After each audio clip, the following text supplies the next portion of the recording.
சாமி விஜயகாந்த் அண்ணன் வாழ்ந்த பூமியில் வாழ்கிற ஒரு மனிதனா, இந்த கலைத்துறையில் ஒரு மேதாவி, ஒரு நடிகர், கேப்டன் விஜயகாந்த் நடித்த அதே கலைத்துறையில் ஒரு நடிகனா, கேப்டன் விஜயகாந்த் அண்ணனோட ரசிகனா, கேப்டன் அண்ணன் இயங்கிட்டு இருந்த தலைவராக இந்த நடிகர் சங்கத்தில் நானும் ஒரு உறுப்பினராக, ஒரு பொதுச் செயலாளராக இன்னைக்கு,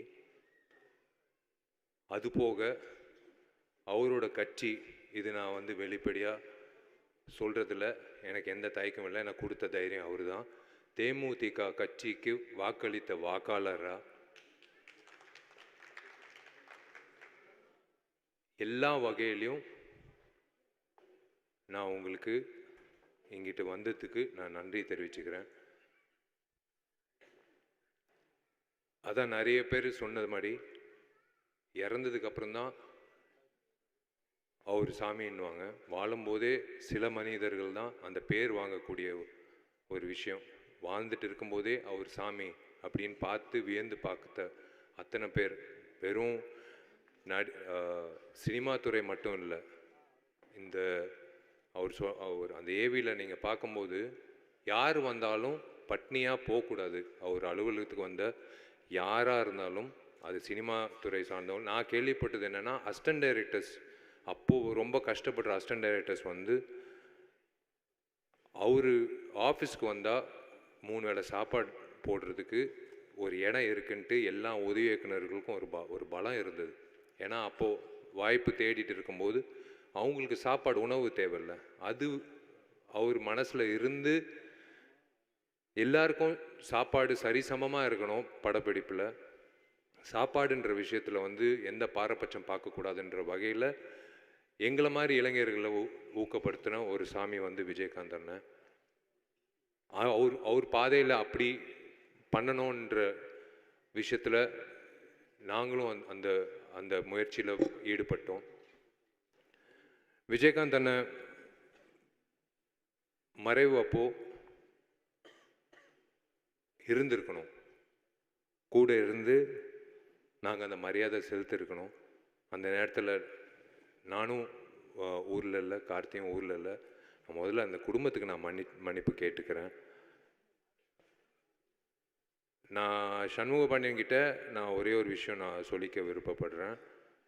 கேப்டனை நான் உங்களுக்கே தெரியும், நிறைய நடிகர்களுக்கு மேலே வர்றதுக்கு ஒரு தூணாக இருந்திருக்காரு. எது பற்றியும் யோசிக்கலை, காசு வாங்கலை, காசு கொடுத்தாலும் வாங்கியிருக்க மாட்டார். ஆனால் அன்னைக்கு பண்ணணும்னு அவசியம் கிடையாது. ஆனால் அந்த நடிகர்களுக்கு ஒரு பிளாட்ஃபார்மாக இருந்து, பரவாயில்ல அந்த பசங்க வளரட்டும் அப்படின்னு சொல்லி அவர் ஒரு வாய்ப்பு கொடுத்தாரு. நான் உங்கள் வீட்டு பிள்ளையாக நான் சொல்கிறேன், உன்னோட படத்தில் எப்பயாவது நானும் நீயும் சேர்ந்து நடிக்கணும்னு உனக்கு ஆசை இருந்தால் நான் வரேன்.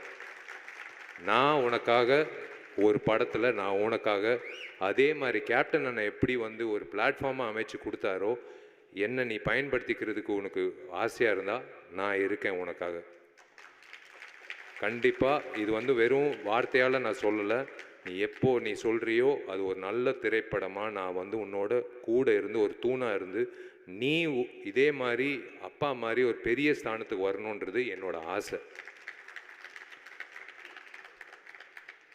அது நான் பரிகாரமாக நான் நினச்சிக்கிறேன். ஏன்னா எனக்கு என்னமோ தெரில, இவர் பார்க்கும்போதெல்லாம் ஒரு ஒரு விஷயம் தோணும். அது உங்களுக்கும் இருக்கும், உங்கள் குடும்பத்துக்கும் இருக்கும். தைரியம், எதை பற்றியும் யோசிக்க மாட்டார். தைரியமாக இங்கிட்டு இருக்கிறது தான் பேசுகிறது. எண்ணம் போல் வாழ்க்கை. இங்கிட்டு இருக்கிறது அப்படியே வந்துடும், ஃபில்டரே இல்லை. அவர் என்ன, இப்போ நான் ஒரு வாட்டி உங்கள் வீட்டுக்கு வந்தேன். அண்ணனை சந்திக்கும் போது பிரேமலதா அம்மா ஒரு விஷயம் சொன்னாங்க. உங்களுக்கு ஒன்று தெரியுமா, அந்த பத்திரத்தை கொண்டு வரும்போது முதல்ல லாக்கர்லேருந்து உன் நகையெல்லாம் முதல்ல எடுத்துரு, இந்த பத்திரத்தை வைக்கணும் அப்படின்னு சொன்னாராம். என் நகை கூட அவருக்கு ஒரு மிகப்பெரிய ஒரு விஷயமா தெரியல. அந்த பத்திரத்தை கொண்டு அப்படி வைக்கும்போது எங்களுக்கே நாங்கள் வியந்து பார்த்தோம். அப்படி அந்த பத்திரத்தை ஒரு பொக்கிஷமாக வச்சார் லாக்கரில் அப்படின்னு சொன்னாங்க அம்மா. அதுதான் அந்த மேதாவி. அதுதான் சொல்கிறேனே, இன்னைக்கு இருக்கிற கூட்டம் மட்டும் இல்லை, எப்போ அவரோட ஃபோட்டோ இருந்தாலும் இல்லாட்டியும் எல்லார் மனசுலையும் இருக்கக்கூடிய ஒரு நபர் வந்து விஜயகாந்த் அண்ணன். எல்லார் மனசுலையும் உண்மையிலே மன்சூர் அலிகான் அண்ணன் எல்லாரும் சொன்ன மாதிரி, பேரரசு சார் சொன்ன மாதிரி, இந்த தமிழ்நாடு வந்து ஒரு தலைவனை வந்து நம்ம மிஸ் பண்ணுறோம். ஒரு தமிழ்நாட்டில் ஒரு தலைவனை மிஸ் பண்ணுறோம். கேப்டன் அண்ணன் வந்து இந்த நடிகர் சங்கத்தை எப்படி மீட்டு எல்லோரையும் ஒரே குடும்பம் அப்படின்னு நம்பி கொண்டு வந்து அந்த ஒரே உணர்வோட, ஏன் எல்லாரும் இப்படி மனசார பேசுகிறாங்கன்னா, அவர் அப்படி எல்லாரும் பார்த்ததுனால தான். சும்மா வந்து பேசணும்னு அவசியமே கிடையாது. இங்கிட்ட இருக்கிற அத்தனை பேர் வாய்ப்பு கொடுத்து பேசின அத்தனை பேர் வந்து மனசார பேசுகிற காரணம் வந்து அவர் அப்படி வந்து அவரை பார்த்துக்கிட்டாங்க. ஒரு தம்பியா, ஒரு எல்லாரையும் ஒரு சரிசமாக பார்க்குற நபர்கள் நம்ம சினிமாவில் வந்து பார்க்க முடியாது. நான் ஓப்பனாக சொல்கிறேன், ஈகோன்ற விஷயம் எல்லாருக்கும் இருக்கும். ஆனால் ஈகோ இல்லாத மனிதர்கள் ரொம்ப ரொம்ப குறைவு சினிமாவில். அதில் ஒரு முன்னுதாரணமாக இருக்கிறவர் வந்து கேப்டன் விஜயகாந்த். அவரோட போக்கு, அவர் வந்து எந்த தயாரிப்பாளரும் நஷ்டம் அடையக்கூடாது. 54 இயக்குனர்கள், புதுமுக இயக்குனர்கள், அதுவும் டிஎஃப்டி இயக்குனர்கள் வந்து அறிமுகப்படுத்தின ஒரே எனக்கு தெரிஞ்ச உலக நாயகன் வந்து கேப்டன் விஜயகாந்த் தான். 54 பேர் யார் வந்து கொடுப்பாங்க வாய்ப்பு? நீங்கள் சொல்லுங்கள். இன்றைக்கி இருக்கிற காலகட்டத்தில் ஒரு புதுமுக இயக்குனர் வந்து அலுவலகத்துக்கு வர்றதுக்கே வந்து யோசிப்பாங்க. ஒரு பெரிய நடிகரை போய் அணுகணும்னா வந்து யோசிப்பாங்க, நம்ம கதை கேட்பாங்களா? அப்புறம் அவங்களுக்கு ஒரு ஆதங்கம் இருக்கும், ஒரு வேளை வந்து சொன்ன கதை வந்து கரெக்டாக எடுப்பாங்களா? இந்த மாதிரி ப்ராசஸ் எல்லாம் வந்து இன்னைக்கு இருக்கிற காலகட்டத்தில் இருக்குது. ஆனால் அவர் வந்து எது பற்றியும் யோசிக்காமல் 54 வீட்டில் வந்து விளக்கேற்றி இருக்காரு. 54 பேர் வாய்ப்பு கொடுக்கல. 54 வீட்டில் வந்து அடுப்பு எரிஞ்சிருக்கு, விளக்கேற்றி இருக்காரு. 54 குடும்பங்களை வாழ வச்சிருக்காரு. அந்த மாதிரி ஒரு is given such a great contribution to இந்த சினிமா. இது வந்து வெறும் நம்ம தமிழ்நாடு இல்லைங்க, இந்தியாவுக்கே வந்து பெருமை செலுத்தக்கூடிய ஒரு மனிதர் இவர், ஒரு நடிகர். இது வந்து இன்னைக்கு வந்து தமிழ்நாடுன்னு சொல்கிறோம். இந்தியாவிலே இவர் வந்து பண்ண சாதனை வந்து எந்த நடிகரும் பண்ணதே இல்லை. யாருக்கும் அந்த தைரியமும் வராது, யாருக்கும் அந்த தைரியம் கிடையாது. நான் ஓப்பனாக சொல்கிறேன். எத்தனையோ பேர் இப்போ நானும் புதுமுக இயக்குநர்கள் வாய்ப்பு கொடுக்குறோம், எல்லாருக்கும் கொடுக்குறோம். ஆனால் 54 இயக்குநர்கள் வந்து அந்த டைமில் வந்து அவர் கொடுத்து, எனக்கு இவர் மூலிமா ஆர்கே செல்வமணி சார் வந்து அவரோட அசிஸ்டன்ட் டைரக்டராக நான் சேரணும்னு சொல்லி எங்கள் அப்பா கிட்ட வந்து கெஞ்சி, அப்போது ஒரு வாட்டி அவரை சந்தித்து நான் கேட்டேன். ஏன்னா புலன் விசாரணை, கேப்டன் பிரபாகரன் அப்படி பார்க்கும்போது டிஎஃப்டியில் சேரணும்னு ஒரு ஆசை வந்தது அவரால் தான். அண்ணன் செல்வமணி சார் கிட்ட அசிஸ்டன்ட் டைரக்டராக சேரணும் அப்படின்னு சொன்னது இப்படி கேப்டன் அண்ணன் பண்ண படங்கள் வந்து எல்லா நடிகர்களும் சரிசமமாக வளர வச்சு, எல்லா இயக்குநர்களும் சரிசமமாக வளர வச்சு, எல்லா தயாரிப்பாளர்களும், நீங்கள் ஒரு தயாரிப்பாளர் சொல்லுங்கள், எனக்கு வந்து அவர் மேலே ஒரு கம்ப்ளைண்ட் இருக்குது அப்படின்னு. எங்களை மாதிரி ஆர்டிஸ்ட் எல்லாரும் கம்ப்ளைண்ட் இருக்குது. ஆனால் ஒரு கம்ப்ளைண்ட் இல்லாத ஒரே நடிகர் இந்த நடிகர் தான். எந்த கம்ப்ளைண்ட்டும் கிடையாது, எந்த சங்கத்திலையும் எந்த கம்ப்ளைண்ட்டும் கிடையாது. இந்த மனிதர் வந்து உண்மையிலேயே வந்து இதோ சிரிக்கிறாரு, உண்மையிலேயே எங்கிட்டயோ சிரிக்கிறார். நம்மளை பார்த்து, உங்களை பார்த்து உங்களை வாழ்த்துறார், உங்களை வாழ்நாள் பூரா வாழ்த்துறார். நான் பிரேமலதா அம்மாவுக்கு நான் கடமைப்பட்டிருக்கேன், சுதீஷ் சாருக்கு நான் கடமைப்பட்டிருக்கேன். நான் சொன்ன விஷயத்த சத்தியமாக சொல்கிறேன். வெறும் இந்த மைக்கு, இந்த கூட்டம், பேசணும், உணர்ச்சி அப்படியெல்லாம் கிடையாது.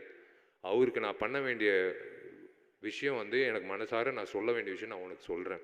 நீ எப்போ சொல்கிறியோ ஒரு நல்ல ஒரு அமைப்பாக, ஒரு நல்ல ஒரு திரைப்படமாக இந்த திரை உலகத்துக்கு காட்டுவோம். அதுதான் வந்து இந்த மனிதருக்கு நான் வந்து கொடுக்கக்கூடிய எனக்கு நான் வந்து என்னால் முடிஞ்ச அளவுக்கு நான் அர்ப்பணிக்கிற ஒரு விஷயம். ரொம்ப ரொம்ப சந்தோஷமாக இருக்குன்னு ஏன் சொல்கிறேன்னா, இவர் சிரிக்கிறாரு. இந்த நேரத்தில் வந்து இவரை பற்றி இத்தனை பேர் வந்து பேசி, இத்தனை தயாரிப்பாளர் சங்கம், இயக்குநர்கள் சங்கம், எல்லாம் விவசாயிகள் சங்கம், இவங்கெல்லாம் வரணும்னு அவசியமே கிடையாது. நான் கூப்பிட்ட உடனே வந்ததுக்கு காரணம் வந்து இது சும்மா ஒரு கட்டளைக்காக நாங்கள் வர சொல்லணும் அது அப்படின்லாம் இல்லை. உங்கள் அப்பாக்காக தான் வந்தாங்க. நாங்கள் கூப்பிட்டதுனால இல்லை, உங்கள் அப்பாவோட ஃபோட்டோ வச்சு நாங்கள் கீழே போட்டோம். நடிகர் சங்கம் உங்களை அழைக்கிறது. ஆனால் கீழே நடிகர் சங்கம் பார்க்கல. ஏன்னா அவர் தான் உருவாக்குனார் நடிகர் சங்கம். மேலே இருக்கிற அந்த ஃபோட்டோ பார்த்து தான் எல்லோரும் வந்திருக்காங்க. ஸோ அந்த வகையில் வந்து கண்டிப்பாக இந்த சாமி வந்து மேற்கொண்டு இந்த கலைத்துறைக்கும் சரி மக்களுக்கும் சரி உங்கள் சார்பாக வந்து கண்டிப்பாக வந்து அந்த நற்பணிகள், அந்த நல்திட்டங்கள், நல்ல விஷயங்கள் மேற்கொண்டு நடக்கும்ன்றது நான் நம்புகிறேன். நீங்கள் எல்லோரும் நல்லா இருக்கணும். நீங்கள் 2 பேரும் நல்லா இருக்கணும். அம்மா ஆரோக்கியத்தை பார்த்துக்கோங்க. சுதீஷ் சார் பக்கபலமாக இருக்கார். I am always there for you. God bless you மா.